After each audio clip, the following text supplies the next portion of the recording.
Hello, I'm Annette Young and welcome to the 51%, a show about women reshaping our world. Coming up, in the furore surrounding comments made by British Nobel Laureate and scientist Sir Tim Hunt, we take a look at the women in science who've made breakthroughs despite the odds. We also talk to science journalist Connie Saint Louis, who blew the whistle on Tim Hunt's remarks, and the push to have more female engineers here in France. But first, it may be 2015, but across the world in general, women still make up less than 30% of scientists. Yet despite some progress, they're still being paid less, promoted not as frequently, and win fewer grants. Shirley Sitbon reports on the extraordinary women who, despite the odds, have been responsible for major scientific advances. Here's Marie Curie, or rather the actress playing her role in a new movie about the Nobel Prize laureate. When thinking about female scientists, Marie Curie's name comes to mind first. But the woman honored twice for her work on radioactivity is not alone. 15 women won science Nobel Prizes since she did, including Maybrit Moser in 2014, and Gertrude Elion for discovering the AZT drug, which helps people suffering from AIDS. One of those who discovered the double helix structure of DNA was also a woman. Some female scientists got no credit for their work, like Marie-Anne Lavoisier, wife of the prominent chemist. In paintings, she's seen measuring, writing, and discussing experiments with her husband, but no chemistry book mentions her. Although women have done so much for science, there are still, even today, half as many female researchers than male. Men and women perceive power differently. A man wants a position of power to have power. Women want power to accomplish things. In some countries, girls feel they're not made for science, while in others, they have closed the gap with boys. Girls who do manage to study science and earn their PhD are still likely to drop out. The main reason? Children. They believe they can't have them and pursue their careers. Meanwhile, fathers have no problem staying at the lab. The biological clock keeps ticking. Many women who go for high-ranking positions sacrifice their personal lives. I personally think you shouldn't do that. I have 3 children. I had one after my thesis, another after my doctorate, and the third when I got this job. Women who go through the obstacles still face bias and discrimination. Tests show that with identical CVs and projects, men get bigger grants. Europe, various countries and research institutes have established quotas to help women. But that's just a first step. Now, a few weeks ago, British Nobel laureate Sir Tim Hunt caused a Twitter storm, but not about any major scientific breakthrough. Instead, it was over comments he made about the supposed weaknesses of women in the field, suggesting even scientists should work in gender-segregated labs. He went on to say the trouble with, quote, girls, unquote, is that they cause men to fall in love with them and cry when criticised. Since then, he said he made the comments in jest and that it was all just a big misunderstanding. But that was not enough to stop the furore, not to mention the humour with the hashtag distractingly sexy making waves online. Now, the woman who blew the whistle on Hunt's comments was Connie Saint Louis, a science journalist and professor who was attending the conference in South Korea where he was speaking, and she joins me today from London. Connie, thanks for being with us. You're very welcome. Thank you for having me. Now, when you heard what Sir Tim Hunt had to say, what was your initial reaction? My first thought was, goodness me, what is that English person doing saying these really outrageous things? I'm so embarrassed all the way in Korea, and here I am listening to these ridiculous comments being made by a British man. And then I suddenly realised he was Tim Hunt, and I was just really aghast. So, Connie, do you think that the amount of backlash against Sir Tim Hunt has been because of what his supporters have described as a Twitter lynch mob, or is it really a genuine reflection of gender inequality in the science community? I think women are at a moment in time where they've really had enough with this kind of behaviour and this kind of poor portrayal of themselves.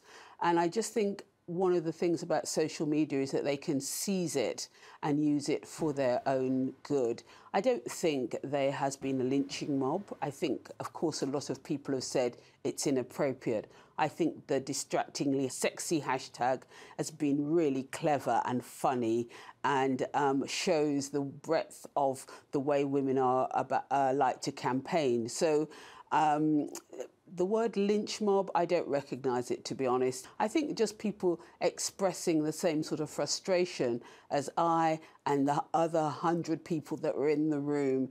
Why is it appropriate in 2015 for somebody to think this is an OK way to behave?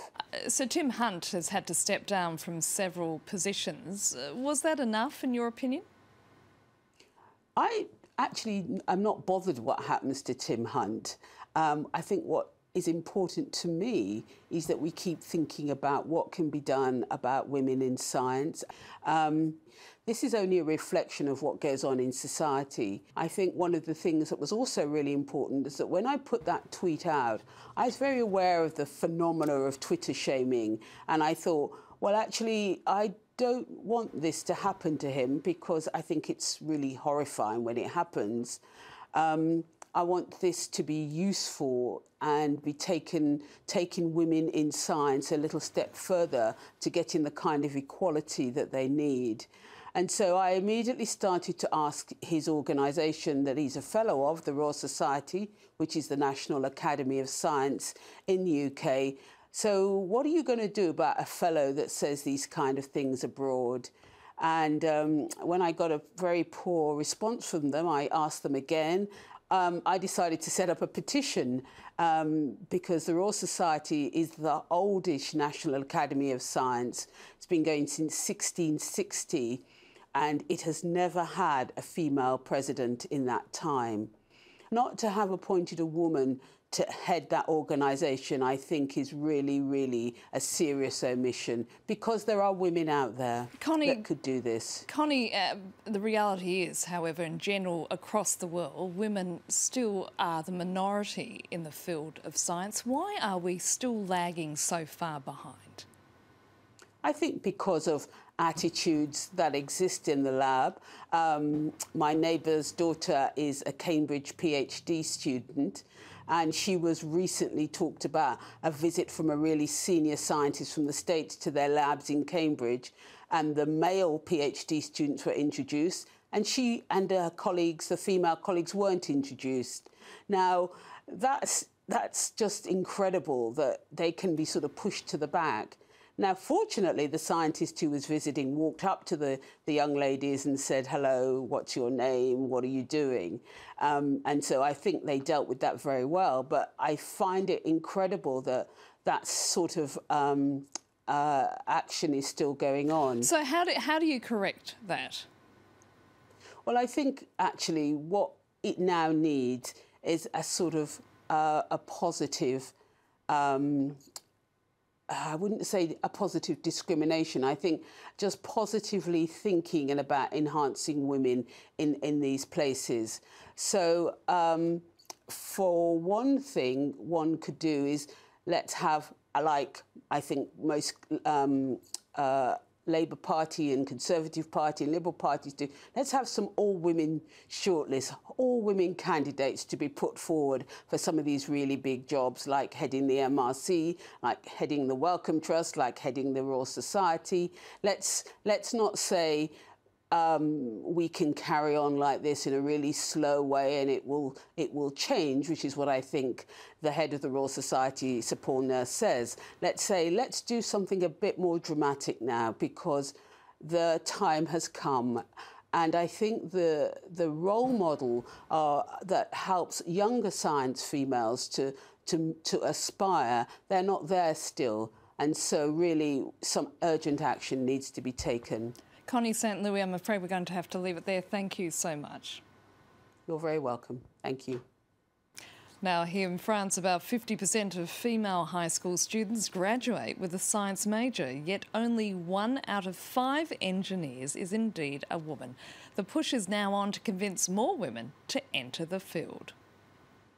La conductance The start of a lesson in electronics at an engineering school near Paris. Only 15% of the students are girls. The course, which focuses on aeronautics, does not attract many young women, and yet they often have better results than boys.